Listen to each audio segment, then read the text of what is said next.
Sir?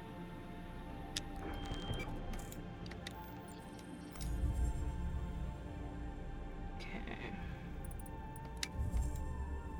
This is bright pollen too, I think. Canopy root. Oh, canopy root has a lot of stuff I need.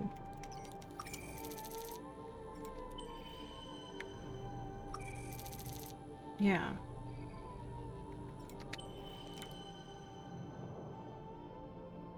Speaking of which...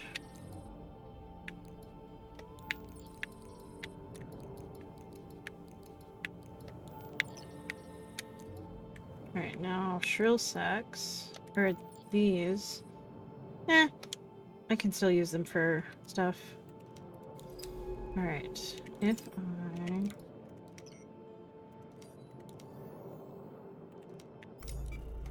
Okay, so it doesn't look like I have a way over there. From there. But...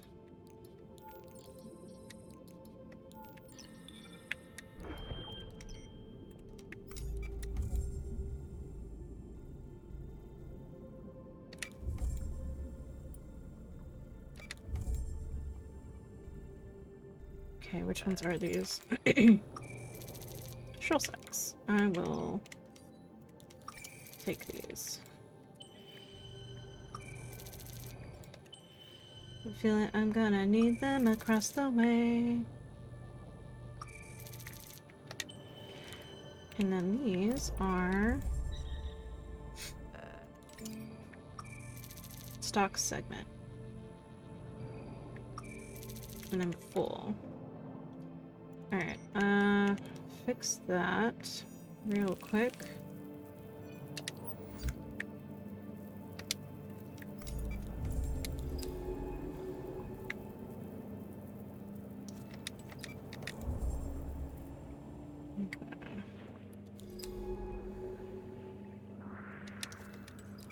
Is there something following me? That was weird.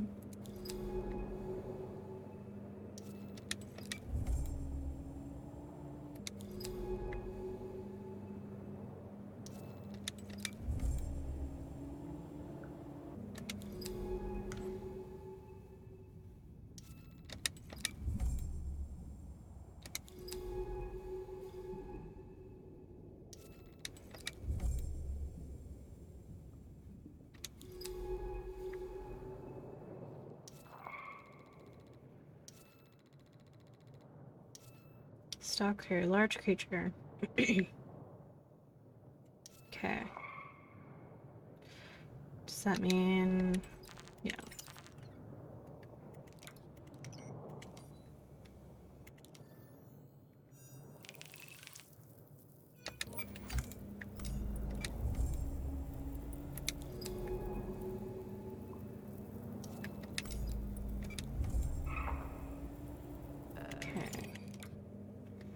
You. And you.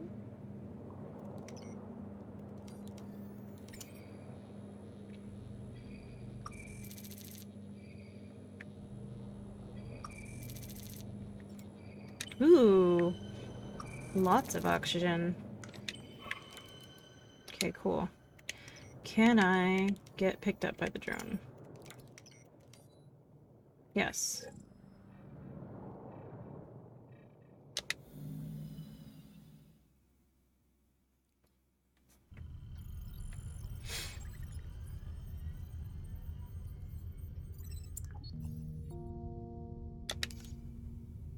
Cool. So now I have to figure out how to get to this one. Tucked behind the fingers of the reef are only just being germinated by the shimmer blooms. Can we sample a young shoot here? How do we get there, though? Okay. You... Wait, I have to put all this in here.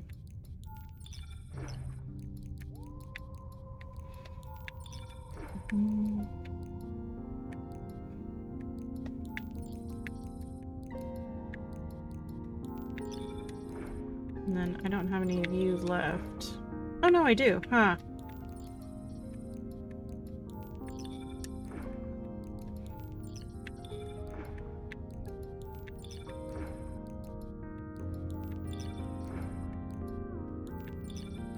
Okay. Now to go here. Nope, wrong one.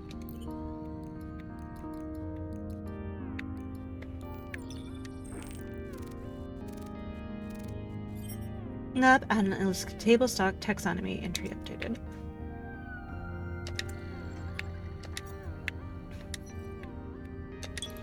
We have theories and a sketch. Laboratory studies of the growths found in the upper canopy reveals that they contain the genetic material of tens of different species. These growths hold within their round casing seeds from many species local to the table stalks, as well as spores for reproduction of the stalk colonies themselves. Fed by a carefully maintained flow of the correct minerals and chemicals, these seeds and spores are preserved by the stalks, kept viable for long periods. Could these seed banks be a complex example of collective serotiny? On Earth, some plants hold viable seeds until an environmental trigger, such as a wildfire or disease, causes their release. Perhaps the stalks are preserving the local ecology in case of environmental disaster? Are they the guardians of this wreath? That would be cool. I mean, they look cool.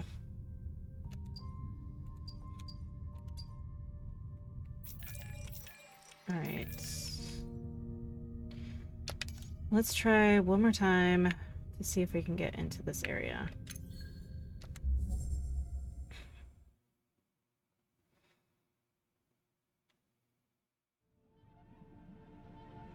Okay.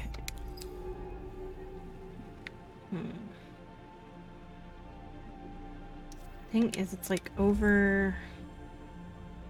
like directly south of us.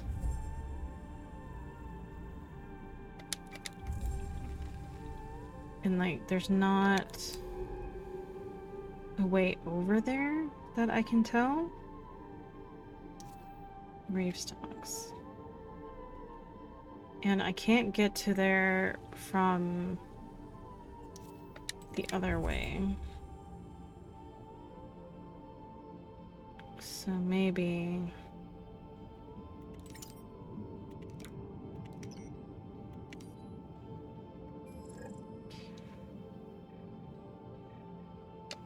yeah, I just don't know if there's a way for us to get there right now.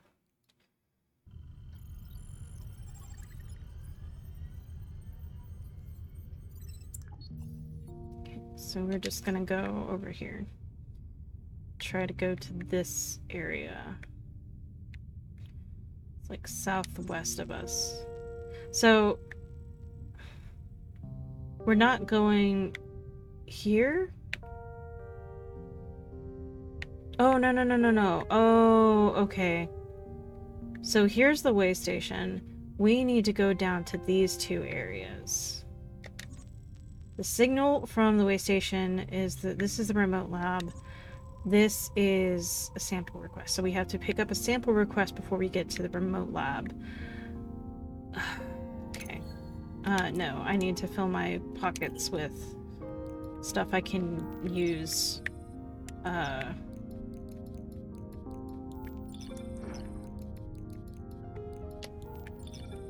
And then I'll just pick stuff up on the way. Okay, now we can go to the way station.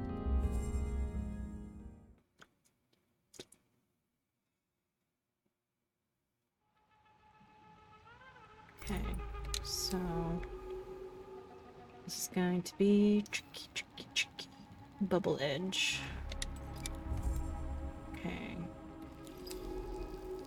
You're gonna have to be quick.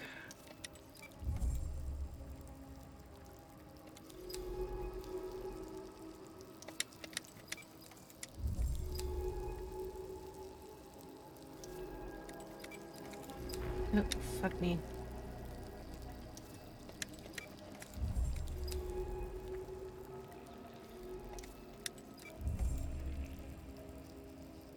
What is that? Bivalve creature. We need to get, like... Ooh, this area is interesting. Looks like higher up, maybe? Oh no. Like, the higher it's the better? Okay, let's go. Come on. No. Sampling available.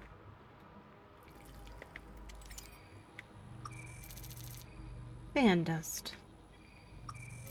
If I need to, I can use it to add oxygen to my vehicle. My body. My suit body.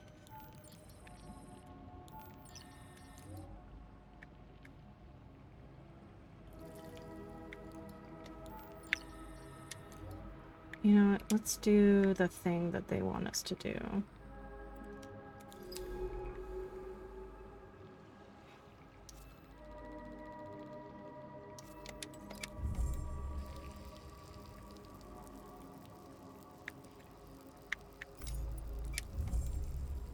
Is the bivalve creature gone? Nope, it's right there. Okay. Nope, come on. Oh!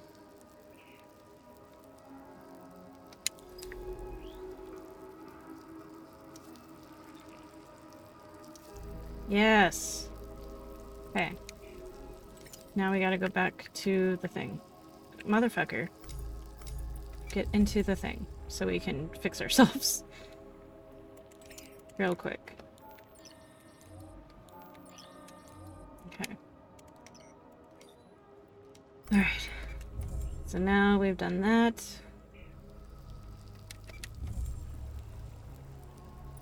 Get back to the fan. Okay. I feel like the higher the topography, like the lower down, like keeps the toxicity in for some reason. Okay, we want to go, I guess, toward the metal debris.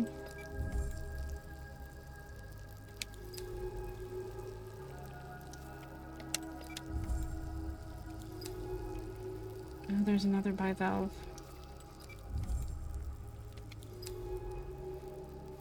Ooh, I really want to get to another fan, please.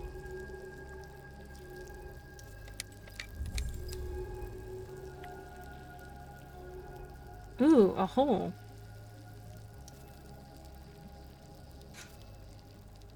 I wonder if it's like still toxic under there.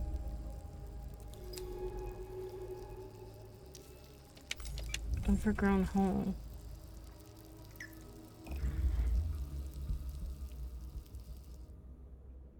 Is it still toxic?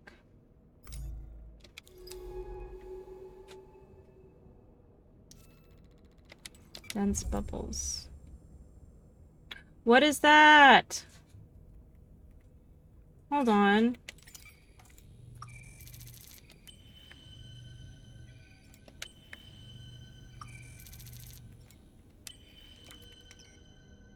Okay, hold on. What is that? What? That's man-made shit. Yeah. It's sealed shut. Did Manet do this? It looks older. This has been here a long time. Alright. While I'm down here... Man. Motherfucker, come here. No. How much oxygen? You're alright. What I could do...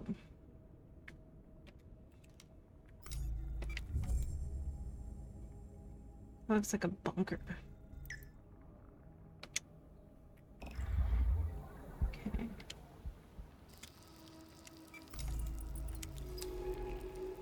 We need to go...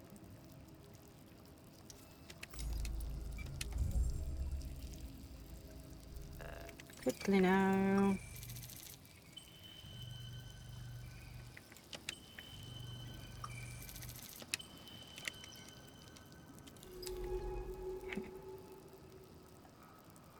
I have no idea where I am, but I need a fan. I see one. Okay. Come on. Oh, good. Samples.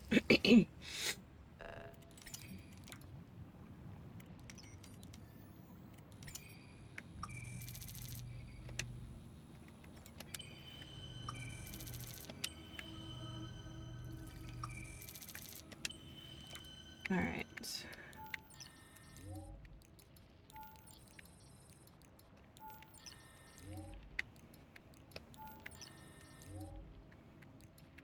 New.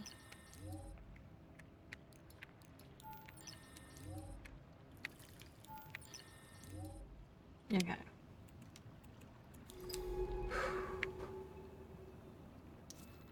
Now. It's rock outcrop and toxic water. I feel like we need to go this way.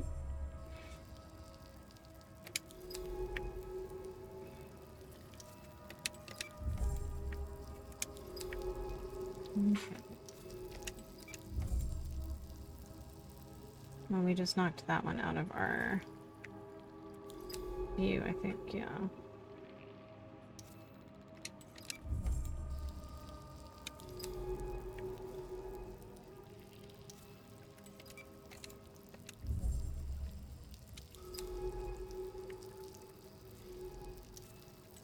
It's so hard to tell where I'm going. Okay. Yeah, okay, I figured it. I think this is where we need to be. This must be the lab. This place was pressurized at some point. It must have taken months to work to establish this lab. And just weeks of corrosion for it all to fall into ruin.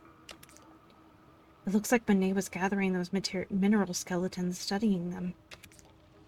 What secrets have you uncovered, Monet? How were these strange silicon spheres worth all this?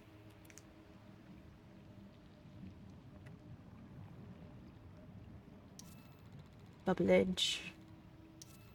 Blue growth. Interesting. Nesting creatures. Silicate skeletons. So this is the remote lab.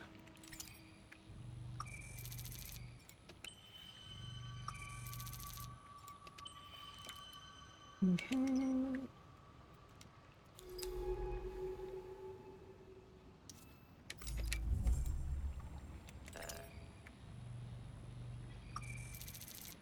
Sphere fragment.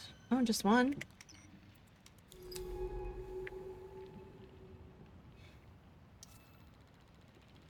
Dissected skeletons. Oh, the equipment here suggests Monet was studying the mineral skeletons. Where is she? Cut through. The silica shines pure silver. Interesting. Okay, so the only other way out of here is that. Okay. There's one down there. These modules are rapidly melting away. Are the bloom's microbes metabolizing the metal itself? Another hole! Holes are safe. New species logged. Dark opening. Well, that's definitely not. We won't get much from observing this stuff. I'll log the species. Let's analyze the sample packet base.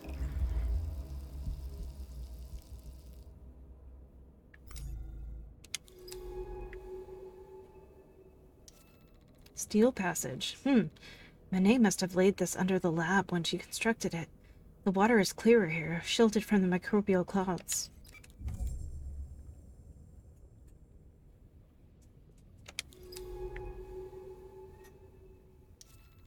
Hidden workshop. Machines glint in the dark. Papers and tools lie still on still speckled surfaces. It is as the scene has been frozen, captured in time.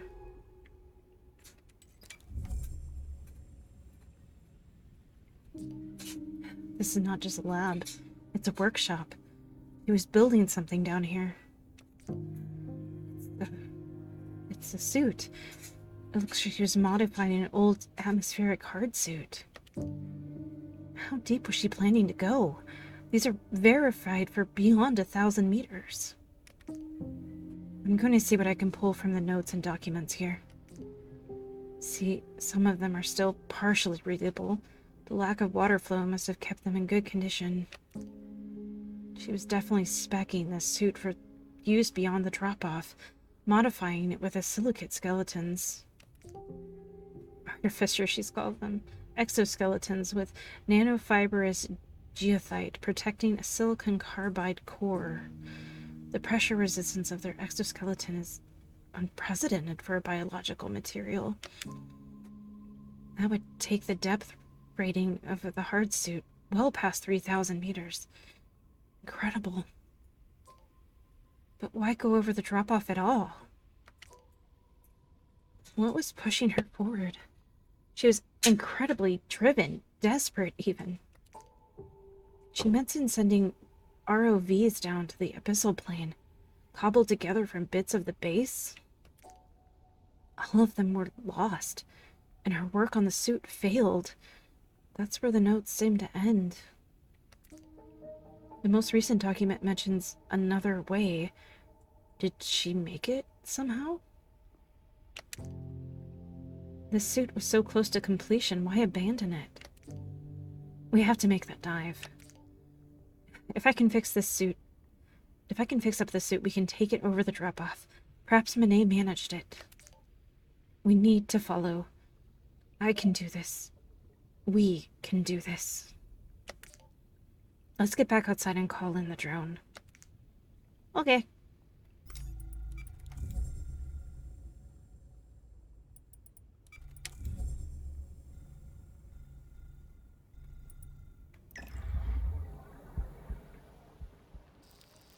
Drone, buddy. Help. Help faster. I'm reaching critical oxygen levels.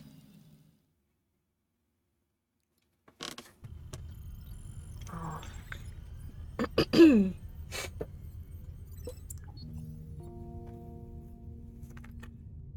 Shit. Glad to see you're back online. Sorry for the rush, but we've got to move. I've been going through Monet's notes from her lab, and from what I can tell, she has attempted a free dive over the drop-off. That's why she left her suit behind. She must have opened it up and descended. I know what you're thinking. There's no way she could free dive thousands of meters to the ocean floor. But that's what she did, willingly. And we are going after her. We need to dive now. I've been working on the suit, and it's almost ready. I've used sections of Monet's failed hard suit to modify our suit. Now it's a full atmospheric dive suit. Internally, we should be able to maintain 1 atmosphere of pressure for me and that casing of yours. It'll work just like before, but our depth rating is massively increased. We can hit 2, maybe 3,000 meters. The suit is in the bay, so load whatever samples you need. I've marked the drop-off on the map. We can dive there directly and search for any evidence there. I have no idea why she would do this. It's suicide. But she seemed to believe she could do it. Get ready to go. I'll be waiting. I got stuff to drop off, so I'm just gonna go ahead and do that real quick. So we've got stuff that we want to hold on to those. We got another. Yeah. Finding that laboratory in the bloom. Blah. Finding that laboratory in the bloom is almost like working with Monet again. Hey, pierogi, shut up! I still have some good memories of Kepler 62F. Hours diving beneath the ice in that crystalline ocean, sampling the mineral deposits that Monet claimed were evidence of life. Our synchronized rhythms in the lab, working silently in concert, lying beside her in the too narrow berth, the creak of pack ice rattling down the base's spine. But those memories come with unwelcome ones attached. Ones of Monet's quiet judgment, her deep sadness, her her flaring anger. For a few short months, that subglacial ocean was ours, blocked from the universe outside by 5 kilometers of ice. Its secrets were our own. But then Monet had other secrets, too. Seems like I will never escape her secrets. Here I am, lying among them, drowning in them, picking through them in search of answers.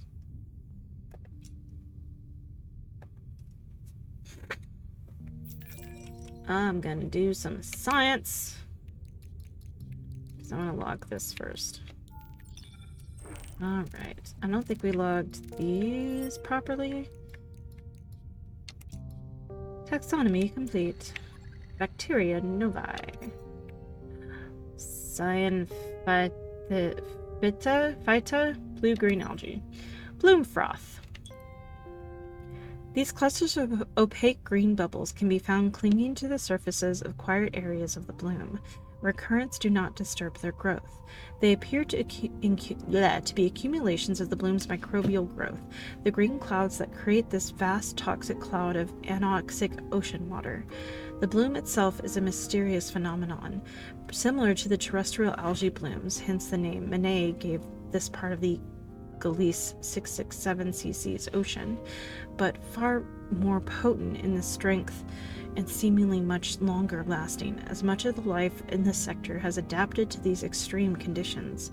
The similarity to the terrestrial blue-green algae, aka cyanobacteria, has led me to classify this species as bacterial, but this thesis needs to be tested.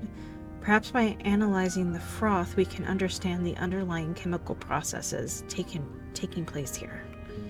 Behavior. Laboratory analysis of the froth has shown that each large bead in the bloom froth is a single microbial colony bound by a gelatinous film, much like terrestrial cyanobacteria of the order Nostocolis. However, unlike this terrestrial species, the bloom froth displays an incredible ability to actively modify their internal chemistry to whatever conditions they find themselves in.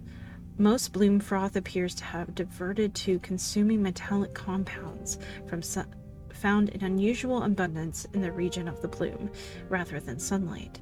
This has led to the bacteria outputting large volumes of neurotoxins rather than oxygen. It is this which has left the bloom both anoxic and toxic. To understand more, we need to find the source of this destructive bacteria. Alright. So we're not going to be doing too much more today, but, ooh, yeah, we gotta go to the drop-off. She wants sampling from this region, and was this the... Oh, we still didn't get this one, but... Yeah, so we still have those, and then this. I wonder if we can only get there now that we can get to the drop-off? Maybe. Oh well. That'll just have to be for next time. How do I pause? That's not pause. Was that pause? Yes! Save and quit.